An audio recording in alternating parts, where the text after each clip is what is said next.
राधे राधे, जय श्री कृष्णा। दोस्तों, आज हम सुनेंगे रविवार के दिन सूर्य भगवान की व्रत कथा। प्राचीन काल में किसी नगर में एक बुढ़िया रहती थी। वह प्रत्येक रविवार को सुबह उठकर स्नान आदि से निर्मित होकर घर के आंगन को गाय के गोबर से लीपकर स्वच्छ करती थी। उसके बाद सूर्य भगवान की पूजा करती, फिर भोजन तैयार कर सूर्य देव को भोग लगाकर स्वयं भोजन करती थी। भगवान भास्कर की पूजा से उसे किसी प्रकार की चिंता और कष्ट नहीं था। धीरे धीरे उसका घर धन धान से भरता गया। उस बुढ़िया को सुखी देखकर उसकी पड़ोसन उससे जलने लगी। बुढ़िया के पास कोई गाय नहीं थी, अतः रविवार को घर लीपने के लिए वह पड़ोसन के आंगन में बंधी गाय का गोबर लाती थी। पड़ोसन ने ईर्ष्या में आकर अपनी गाय को घर के भीतर बांध लिया, जिस कारण बुढ़िया को रविवार के दिन गोबर नहीं मिला। बुढ़िया अपना आंगन नहीं लीप सकी। आंगन लीपने के कारण उसने ना तो भोजन बनाया, ना ही सूर्य देव को भोग लगाया और स्वयं भोजन नहीं किया। सूर्यास्त होने पर भूखी प्यासी सो गई। इस प्रकार उसने निराहार व्रत कर रात्रि में सूर्य भगवान ने उसे स्वप्न में दर्शन दिए और उन्होंने भोग न लगाने का कारण पूछा। तो बुढ़िया ने बहुत ही करुण स्वर में पड़ोसन द्वारा घर में गाय बांधने और गोबर न मिल पाने की बात कही।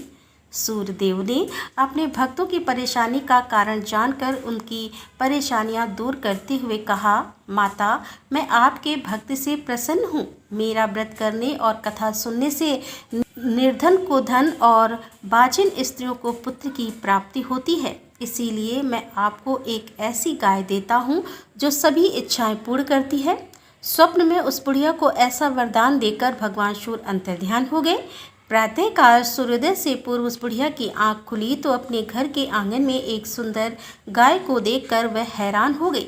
पड़ोसन ने उस बुढ़िया के आंगन में सुंदर गाय को देखा तो वह उससे और अधिक चलने लगी। जैसे ही गाय ने सोने का गोबर किया, पड़ोसन की आंखें फट गईं।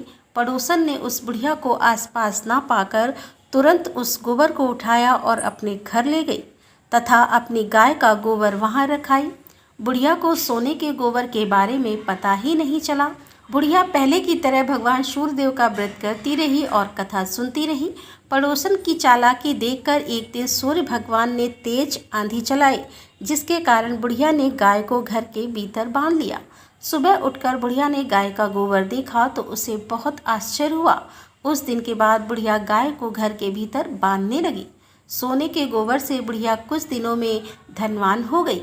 अब पड़ोसन बुरी तरह जल भुनकर राख हो गई। जब उसे सोने का गोबर पाने का कोई उपाय नहीं सूझा तो वह राजा के दरबार में पहुंची और राजा को सारी बात बताई। राजा ने अपने सैनिक भेजकर बुढ़िया की गाय लाने का आदेश दिया। सैनिक बुढ़िया के घर पहुंचे। उस समय बुढ़िया सूर्य भगवान को भोग लगाकर स्वयं भोजन ग्रहण करने वाली थी। राजा के सैनिक ने गाय को खोला और अपने साथ महल की ओर ले चले। बुढ़िया ने सैनिकों से गाय ना ले जाने की प्रार्थना की। बहुत रोई चिल्लाई, लेकिन राजा के सैनिक नहीं माने। गाय के चले जाने से बुढ़िया को बहुत दुख हुआ। उस दिन उसने कुछ नहीं खाया और सूर्य भगवान से गाय को पुनः प्राप्त करने की प्रार्थना करने लगी। दूसरी ओर राजा गाय को देखकर बहुत खुश हुआ और सैनिकों से बोला, इस सोने का गोबर देने वाली गाय को गौशाला की जगह मेरे कक्ष में बांधा जाए। सुबह जैसे ही राजा उठा, सारा महल गोबर और बदबू से भरा देखकर राजा घबरा गया। उसने सैनिकों से गंदगी साफ करने को कहा, परंतु गोबर साफ ही नहीं हो रहा था। जितना साफ करते वह उतना ही फैल जाता। यह देखकर राजा क्रोधित हुआ और उसने पड़ोसन को राजमहल में बुलवाया और उससे दंडित किया। इसके बाद राजा ने तुरंत बुढ़िया को महल में बुलवाया और उससे क्षमा मांगते हुए सम्मान सहित गाय लौटा दी। तत्पश्चात राजा के महल से सारी गंदगी दूर हो गई। तब बुढ़िया ने राजा को रविवार के व्रत की और भगवान भास्कर द्वारा गाय दिए जाने की सारी बात बताई। राजा ने अपने राज्य में घोषणा कराई कि सभी स्त्री पुरुष रविवार का व्रत किया करें। तो दोस्तों, ये थी आज की कथा। उम्मीद करती हूँ ये कथा आपको पसंद आई होगी। यदि कथा पसंद आई हो तो वीडियो को लाइक करें, शेयर करें और हमारे चैनल को सब्सक्राइब कर लें। तो दोस्तों मिलते हैं अगले वीडियो के साथ, तब तक के लिए राधे राधे, जय श्री कृष्णा, हर हर महादेव, जय भोलेनाथ की।